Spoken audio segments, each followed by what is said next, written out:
everybody. Welcome to this week's episode of All Hands, presented by the New Warehouse. I am Kevin, your host here, and very excited for this week on All Hands, as I am every week, of course. We always have great content for you, so definitely happy to have this platform and share it with you. So thank you to everybody that's been reaching out and giving us great feedback on the podcast, All Hands, all the different content we've been putting out there.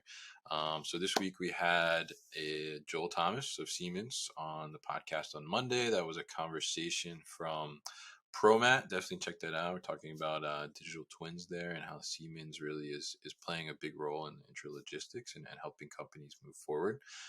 Then on Wednesday, we had Jeff Lem, old friend of the podcast, on from Portable Intelligence, talking about smart warehousing, and also talking about his second edition of his book, Warehouse is Not Your Fridge, which is a really interesting book as well.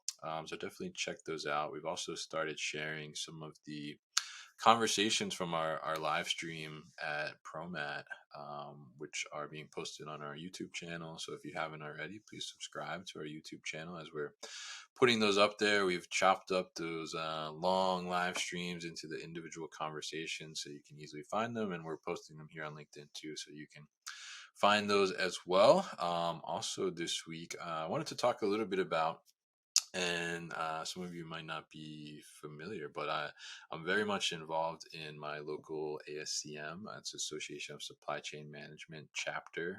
If you've noticed next to my name, those letters CLTD, that's an ASCM certification, Certified Logistics, Transportation, Distribution. And we had a awesome event this week at OPEX, which is based in New Jersey here. Actually, we got a little tour of their site here and got to see some of the things going on there, which is really, really cool stuff. And we did have OPEX on the podcast quite a while back. I think that was Modex 2022, potentially, with Monty McVall over there. So shout out to Monty. But definitely, I will actually be the president of our local chapter coming up here in July. That's ASCM PRSJ. So if you're ever interested in learning more about ASCM or any of the certifications we do, some of the events we're having, I'm sharing them sometimes on LinkedIn if they're virtual for everybody. But yeah, just reach out, let me know. So today, for All Hands, our safety tip of the week is coming from Francesco Sammartini of AME. He's giving us a really interesting safety tip all the way from Italy, actually. He picked us up at ProMat and came by and shared that with us. So definitely check out the safety tip, and we will be checking in with Gray Orange as well as we see the solutions that they were showing off at their ProMat booth. So let's check out that safety tip, and then we'll get on to that main segment.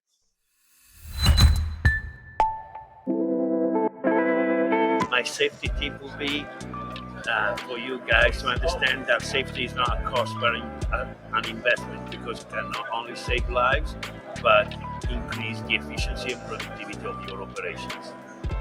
All right, so thank you, Francesco, for that safety tip. Very good. And I forgot to mention in the beginning, actually, next week, I will be at the Momentum Conference in Arizona with Manhattan Associates, and be on the lookout for LinkedIn Live events that we're going to be hosting there. I think we're going to do 2 or 3. So we'll be talking to people there at the conference here on our page, the New Warehouse page, live. So definitely look out for those posts and those invites, and join us on the live if you can. If not, of course, you can always watch the replay. We appreciate any way that you digest the content, and we're happy to provide those insights and value to you as well. So let's jump into our main segment and check out what Gray Orange was showing off at ProMat this year.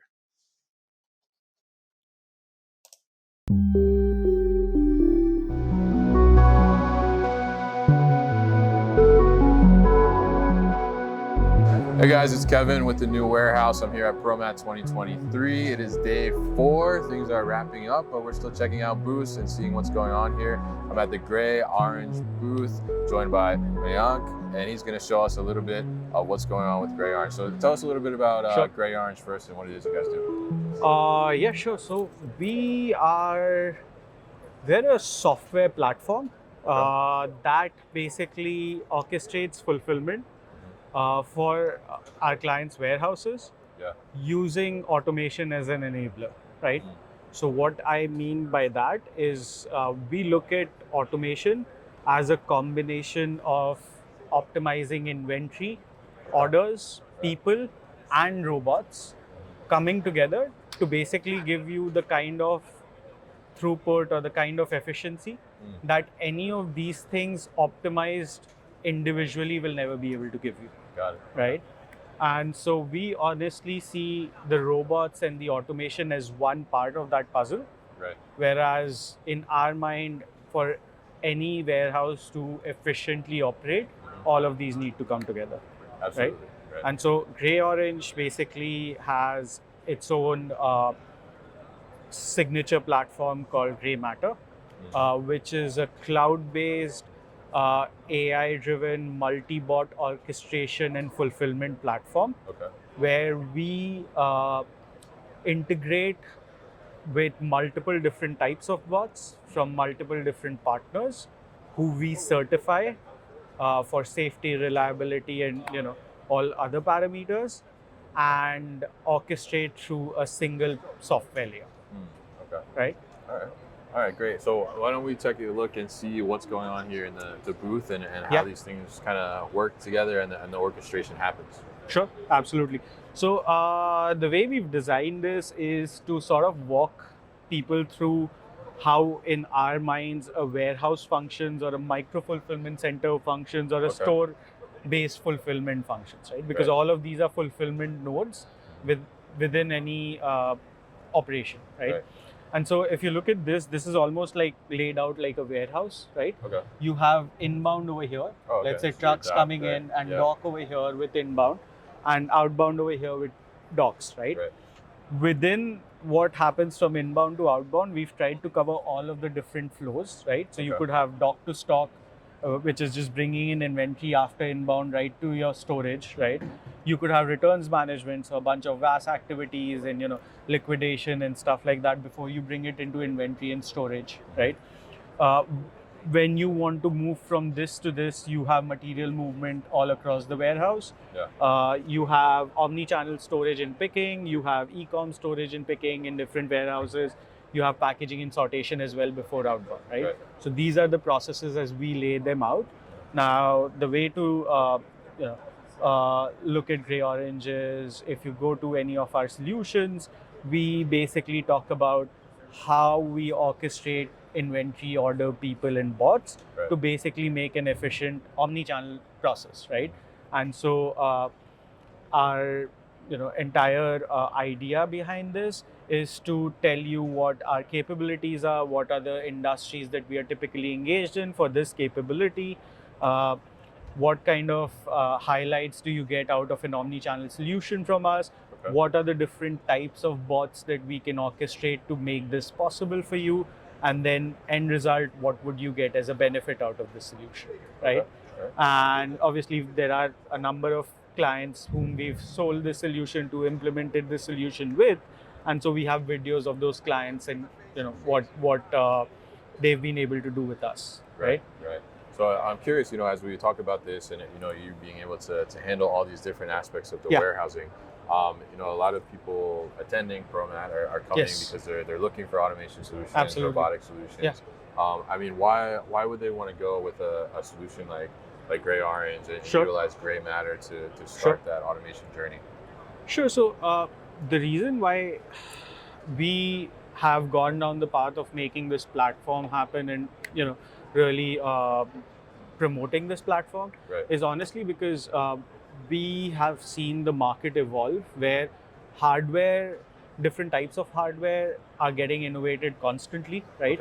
And so if you come to ProMat, the next version of ProMat, you would have another 50 vendors out there Yeah. with more innovation than you've seen this ProMat, right?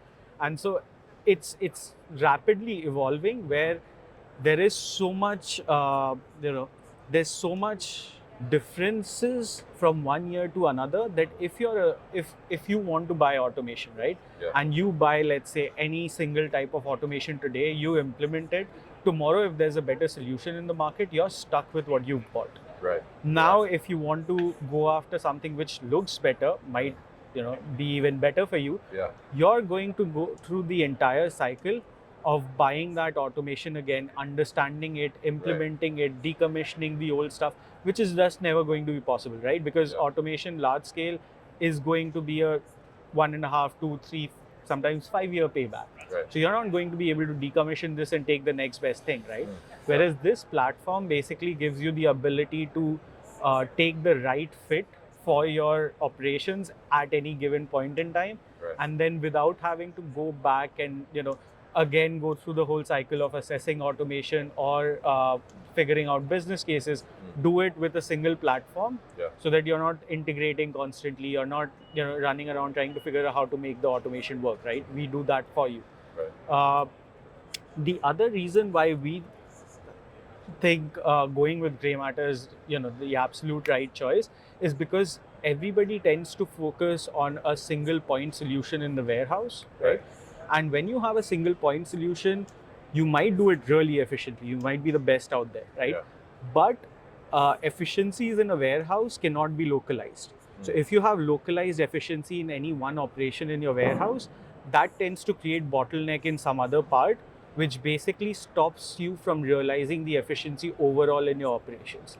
So we take an end-to-end approach to automation where we say, like, you see the picture over here, we basically say we would solve for the entire flow to make sure that you're not creating unseen bottlenecks in other parts because you're implementing a point solution. We will walk you through, and some of it might not require automation at all, right? Some of it might just require you to orchestrate your people in a very different manner as you do today. But we'll help you do that. We'll even orchestrate people manually in some environments, right? So if it's, for example, replenishment, we think would become a bottleneck for your automation in a forward area, in an active area environment, we will orchestrate the right sort of replenishment to make sure that bottleneck goes away. It might just be manually somebody pulling along the cart, but figuring out when to replenish and how much is something we'll help you do. Interesting. Yeah. I mean, I think that's a great point too, like you said, because you don't want to get stuck with one solution and like this part of your warehouse, and then now you're trying to move to this part of the warehouse, and you run into issues where maybe you can't have these things communicate or integrate together in the best way. So it's great that you guys are able to kind of address the entire flow, as you said, and be able to do that. So very interesting, hearing about the system and Gray Orange and how you guys operate, and also how you think about the warehouse and creating that flow throughout.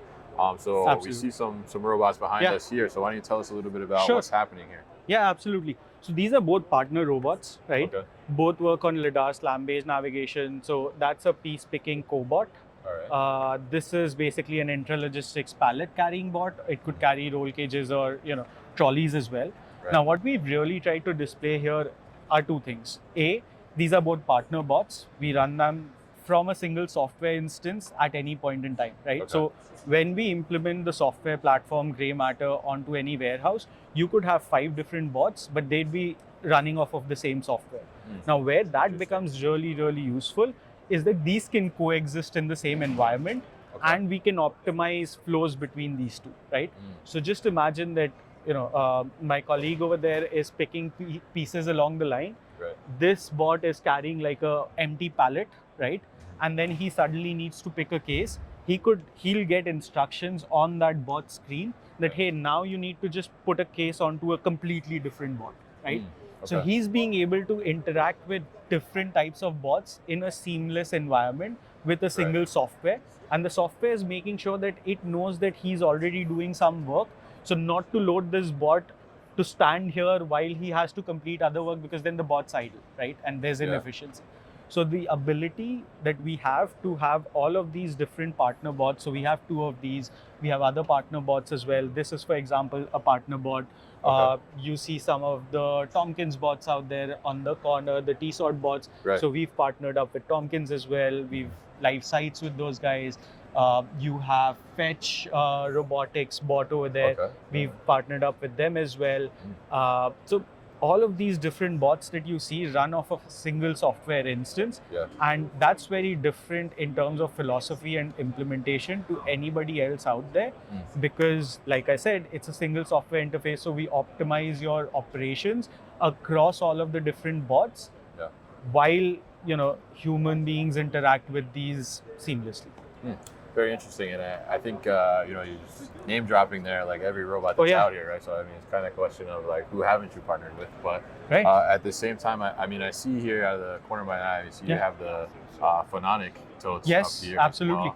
Which I think is really exciting technology as well. I know you guys have a partnership, so I'm curious. Tell us a little bit about that application and what you're doing with them in the micro-fulfillment space. Absolutely. So Phononic has these totes which can maintain a certain temperature, right? At any given point in time, it can maintain temperatures. I think it can't maintain frozen, but it can maintain chilled temperatures, which is really useful for the grocery sector. And I think grocery has been trying to solve, as a sector, has been trying to solve the whole temperature control problem for a while. So one of the interesting things that we've sort of partnered up with Phononic is the ability to integrate the Phononic totes with different types of bots, whether it's a goods to person bot like that, or a tote retrieval bot like an HAI bot, for example, or a cobot like this one. We're able to use the Phononic totes in storage, manage the inventory going in, make sure that the temperature is maintained at any given point in time, so that in a grocery environment, you're able to use all of this automation with the added benefit of having temperature controlled totes and temperature controlled inventory. Okay, very interesting, and I think it's such a great partnership because one of the challenges, especially if you look at micro fulfillment, is being able to do things in a tighter space. Absolutely. Which, and being able to take that kind of technology, pair it with autonomous technology, helps to really make that space more robust in terms of the refrigeration and frozen goods. I agree 100%, right? Especially because when you think about it, that's where the real power of like the flexibility that AMRs provide come into the fore, right? So if you have, like you said, a micro fulfillment center which requires height, we could use like a vertical AMR, which we also have within our partnerships, to really go high in terms of making storage really dense, right? And have Phononic in a normal racking with like a battery charging station on the same racking, which is not really possible to do with, for example, ASRS systems, right? ASRS systems are great, and obviously in environments where you don't need the chilled or the temperature control stuff, it is a very competitive technology. But when you start layering in these complexities around temperature control in that sort of an environment, or even waste scale integration, for example, those are the second level of complexities that you could say, hey, isn't within the purview of automation. But if automation can really enable those, then we think that there's real world application that we are solving with automation, like I said, as an enabler. I think it's really interesting, and it's great that you guys are able to create all these partnerships and think of all these smart ways to integrate automation into those solutions like you just mentioned. So really interesting stuff with you here in the Gray Orange booth. So very interesting, and if people are interested in learning more about Gray Orange, what's the best way to do that? Just visit our website, grayorange.com, and you would have a ton of resources about us, about Grey Matter, about some of the really exciting customer stories that we have on there. We have a bunch of videos as well, and this collateral is actually accessible through the website as well. So you could actually go onto our website and access this particular microsite or a solution site, which would help you understand a lot better what we do with different parts of the warehouse. All right, great. And we'll definitely put that information out there for people to find as well. So thank you very much for showing us the booth today. Pleasure. Thank you so much. All right. Thanks a lot, man. Thank you.